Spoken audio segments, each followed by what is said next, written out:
आपण ऐकत आहात VAG मराठी स्टोरीज आणि मी सादर करते आहे साद तुला, एक नवी कोरी ऑडिओ स्टोरी. वाचकांच्या पसंतीस उतरलेली शरयू आणि मल्हारची कथा. चला सुरुवात करतेय साद तुला भाग 2. हे शरयू, एन्जॉय युअर बर्थडे. आणि तुम्ही पण एन्जॉय करा. आम्हीही एन्जॉय करायला जातोय. Bye bye. मल्हार म्हणाला आणि ईशान्वी सोबत तो तिथून बाहेर पडला. शरयूला मात्र काहीच समजेना झालेलं. हे काय होतं? ती थरथरत होती, पण तिला तिच्या प्रश्नाचं उत्तर हवं होतं. शरयू, तू ठीक आहेस ना? स्मिता जवळ येत म्हणाली. 1 मिनिट, मी आलेच. शरयू, नको जाऊस, लिव्ह देम डिअर. प्राजक्ता तिला अडवत म्हणाली. तिच्या डोळ्यात काळजी होती. आधीच बोललो होतं तुला, पण ऐकलं नाहीस. अमन म्हणाला. You shut up Aman. ती त्याच्यावर चिडली. शरयू, ऐक ना, लेट हिम गो. स्मिता तिला समजावायचा प्रयत्न करत होती. स्मितू, मला माझ्या प्रश्नांची उत्तरं हवीत. ती मला मिळायला हवीत यार. मी आलेच. म्हणून ती कशीबशी धावत मल्हार ज्या दिशेला गेला तिकडे मागे गेली. बाहेर आली तर ते दोघं एकदम कुठे गायब झाले ते तिला कळतच नव्हतं. ती तशीच त्यांना शोधत धावत एका बाजूला गेली. तेव्हा तिथं एका रूम समोर ते दोघं तिला दिसले. 1 मिनिट मल्हार, हे सगळं काय होतं? आय मीन का केलंस असं? ती एकदम रडवेली होऊन त्याची कॉलर पकडत आणि त्याला जोराजोराने हलवत म्हणाली. काय केलंय मी शरयू? आणि काय ग, तू काही वेगळं एक्सपेक्ट करत होतीस का माझ्याकडून? तो एकदम भेसूर हसला. मल्हार, मी तुझा जीव घेईन. ती त्याचा गळा दाबायचा प्रयत्न करणार, पण त्याने त्वेषाने तिचा हात सोडवला आणि तिला बाजूला ढकलला. ए यू, दूर राहायचं हा माझ्यापासून. आणि तुला वाटलंच कसं तुझ्यासारख्या टॉम बॉय बरोबर हा मल्हार प्रेम करेल? युजलेस.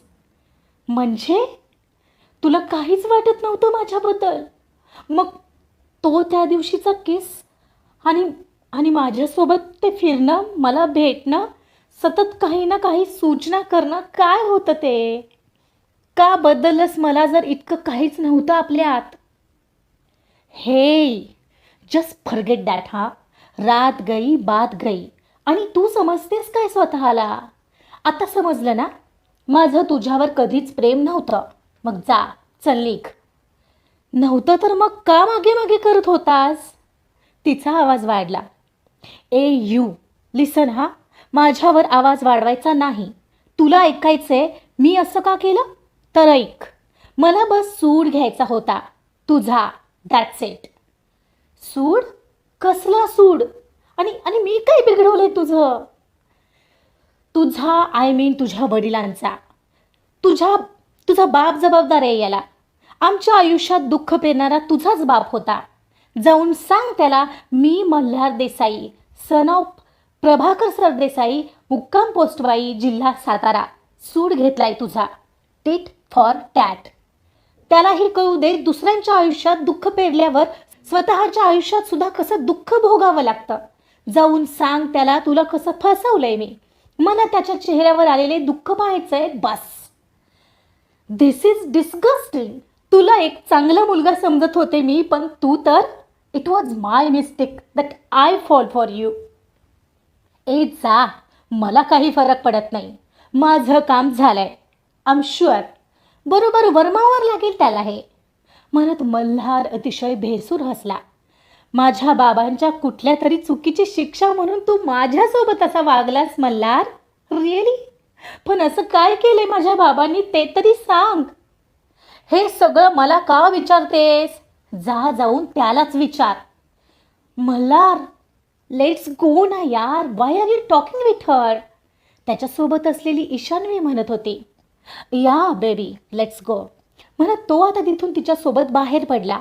शरयूला मात्र धडपडल्यासारखं झालं. खरंच तर ती वेड्यासारखं प्रेम करू लागलेली त्याच्यावर. कसला सूड आणि का, तिला काहीच कळत नव्हतं. तिचं संपूर्ण अंग आता थरथर कापत होतं. ती कशीबशी बस तिथूनच घरी जायला निघाली, कारण तिला आता तिथं थांबूच वाटत नव्हतं.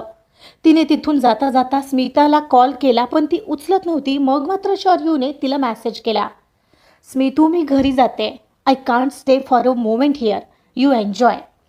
म्हणून तिने सरळ एक कॅब बुक केली आणि रोडवर जाऊन थांबली. काहीच वेळात कार आली. ड्रायव्हरला पिन सांगून कारमध्ये बसताच कार घराच्या दिशेने निघाली. पण तिच्या डोळ्यात कधी नव्हे ते पाण्याच्या धारा लागलेल्या. नेहमी दुसऱ्यांना रडवणारी आज ती स्वतः रडत होती. काय वेळ आलेली तिच्यावर. ज्याच्यासाठी स्वतःला इतकं बदललं होतं तिने, आज त्यानेच अशा प्रकारे सगळं तोडलेलं. ते बस फक्त तिचा बदला घेण्यासाठी. त्या दोघातले आत्तापर्यंतचे क्षण आठवून तिचे डोळे नुसते वाहत होते. का असं वागला तो, आणि कसला सूड. डॅडचा यात काय दोष होता आणि यात माझा काय संबंध होता, तिला काहीच कळत नव्हतं. आजचा हा दिवस जेव्हा प्रेमाच्या नावाखाली आयुष्यात झालेला विश्वासघात तिच्या काळजाला सतत आठवून हृदयाला खोल सल देत होता. नाहीतर तो दिवस आठवत होता ज्या दिवशी तिने त्याला पहिल्यांदा पाहिलेलं. तिच्या मनाची अवस्था एका तुटलेल्या जहाजासारखी झाली होती, ज्याला एकतर वादळात नष्ट होण्यासाठी बुडण्यासाठी सोडून द्यायचं होतं, किंवा वादळाची आठवण तरी पुसून टाकायची होती, पण तेच तर तिला करता येत नव्हतं. हृदयावर झालेला हा घाव इतक्यात भरणार तरी कसा होता. बिनधास्त शरयू, एक नितळ फुलपाखरू, तिच्या आयुष्याचा आनंद घेत सुखाने जगणारी, तिला हवं ते करणारी.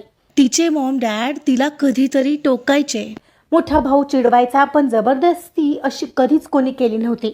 आयुष्यात नेहमीच मुलांसारखी राहणारी, त्यांच्या बरोबरीने बुलेट चालवणारी अशीच होती शरयू. आणि आज तिचं हृदय त्याने फार निर्दयीपणे तोडलेलं. असं तोडलेलं की प्रेमावरचा विश्वास उडून जावा, असं तोडलेलं की पुन्हा प्रेम हा शब्द उच्चारूही वाटू नये. गाडी पुढे घराच्या दिशेने सरकत होती आणि तिच्या डोळ्यासमोर भूतकाळातला तो दिवस आठवत होता. या अगोदर तो दिवस तिच्या आयुष्यातील सर्वात अविस्मरणीय दिवस होता, जो आठवून तिच्या मनात हलकीशी हलचल व्हायची. पण आज तोच दिवस आठवून तो आयुष्यात का आला याचं हर्ट तिला खोलवर टोचत होतं. त्या दिवशीही ती तिच्या काही मेल फ्रेंड्स आणि फिमेल फ्रेंड्ससोबत लॉंग ड्राईव्हवर गेली होती. नुकताच पाऊस पडून गेलेला आणि त्यामुळे मातीचा एक ओला सुगंध हवेत दरवळत होता. रस्ते अजूनही ओले होते, पण हवा एकदम स्वच्छ होती. ती आणि तिचे सगळे मित्र आपापल्या महागड्या बाईक्स घेऊन भन्नाट स्पीडने एकमेकांशी शर्यत करत रोडवर धावत होते. तिचा उत्साह तिच्या आवाजातून आणि हास्यातून ओसंडून वाहत होता. ती तिच्या चमूमध्ये नेहमीप्रमाणे सर्वात पुढे होती.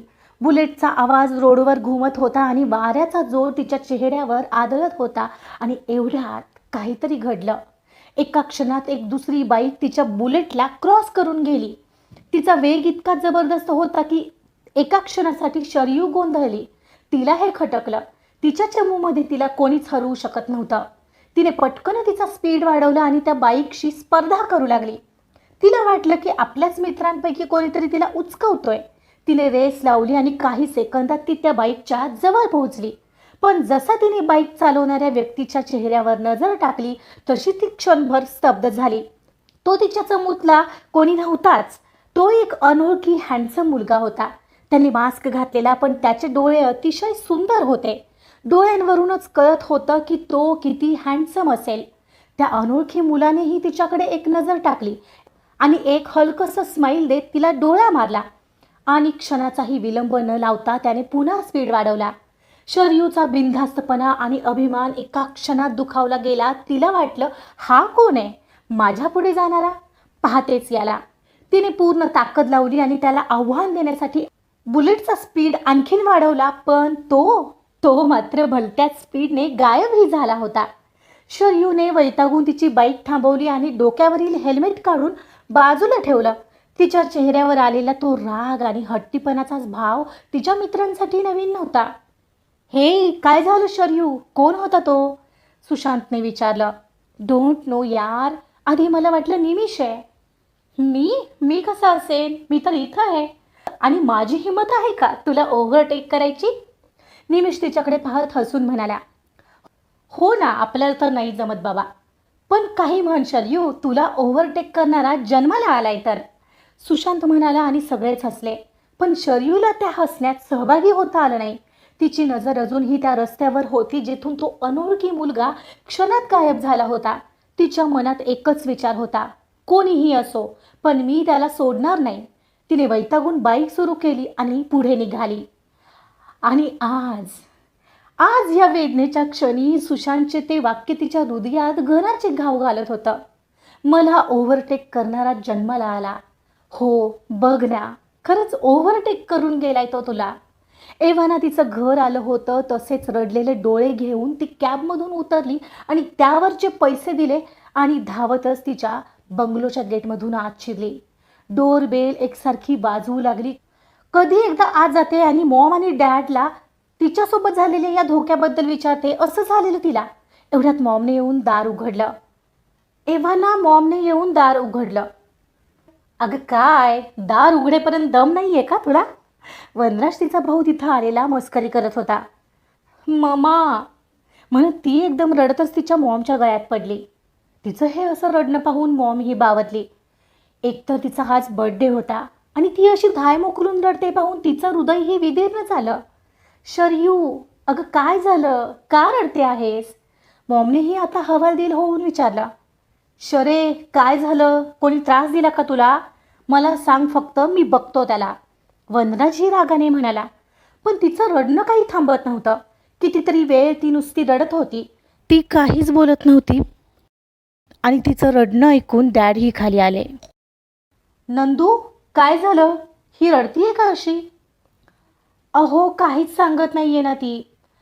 आम्ही दोघं कधीचे विचारतोय तर काहीच बोलत नाहीये. शरू, काय झालंय? मॉम तिच्या पाठीवर थोपटत तिला धीर देत म्हणाली. आता कुठे तिने नजर वर केली. डॅड, आधी मला सांगा, तुम्ही कोणाचं नुकसान केलंय का? तिचा रडवेला आवाज होता. अगं असं काय प्रश्न विचारतेस त्यांना? काय झाले ते तर सांग, मॉमने विचारलं. आधी मला माझ्या प्रश्नांचं उत्तर द्या तुम्ही, आणि मग सांगते मी की माझ्यासोबत काय झालंय, म्हणत तिने टिपॉयवरचा फ्लॉवर पॉट सरळ उचलला आणि बाजूला फेकला. शरू, अगं शांत हो, काय झालंय? असं काहीच नाही आहे बेटा, मी कोणाचं नुकसान का करू? तू का असं विचारते आहेस? शरयू, अगं डॅड कसे आहेत तुला माहीत नाही आहे का? तेव्हा तू त्यांना असा प्रश्न विचारते आहेस?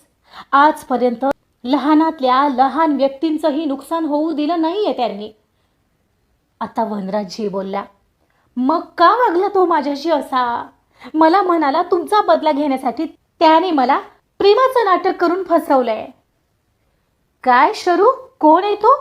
मला फक्त त्याचं नाव सांग, मी आत्ता जाऊन त्याला बघतो, वनराज चिडून म्हणाला. वनराज, शांत हो, असा डोक्यात राग घालून काहीही होणार नाहीये. कोण आहे तो शरयू? डॅडनी शांतपणे विचारलं. मल्हार प्रभाकर देसाई हे नाव आहे त्याचं. मला सांगा, तुम्ही या नावाच्या व्यक्तीला ओळखता का? प्रभाकर देसाई हे नाव ऐकून मॉमच्या चेहऱ्यावर आश्चर्य उमटलं. तेच आश्चर्य डॅडच्या चेहऱ्यावर होतं. ते दोघंही आता एकमेकांकडे पाहत होते. आजचा भाग इथेच संपलेला आहे. शरयूला फसवणारा मल्हार नेमका कोण आहे आणि प्रभाकर देसाई हे कोण आहेत? शरयूचे वडील आणि आईचा त्यांच्याशी काही संबंध आहे का? आणि असं काय घडलेलं भूतकाळात ज्यामुळे मल्हार असा वागून गेलाय? हे सगळं जाणून घ्यायचं असेल तर कथा तर ऐकावी लागेल. कसा वाटला आजचा भाग हे आपल्या कॉमेंट्समधून नक्की कळवा. आणि कथा आवडत असेल तर प्लीज लाईक करा, सबस्क्राईब करा आणि शेअर सुद्धा करा. Thank you so much.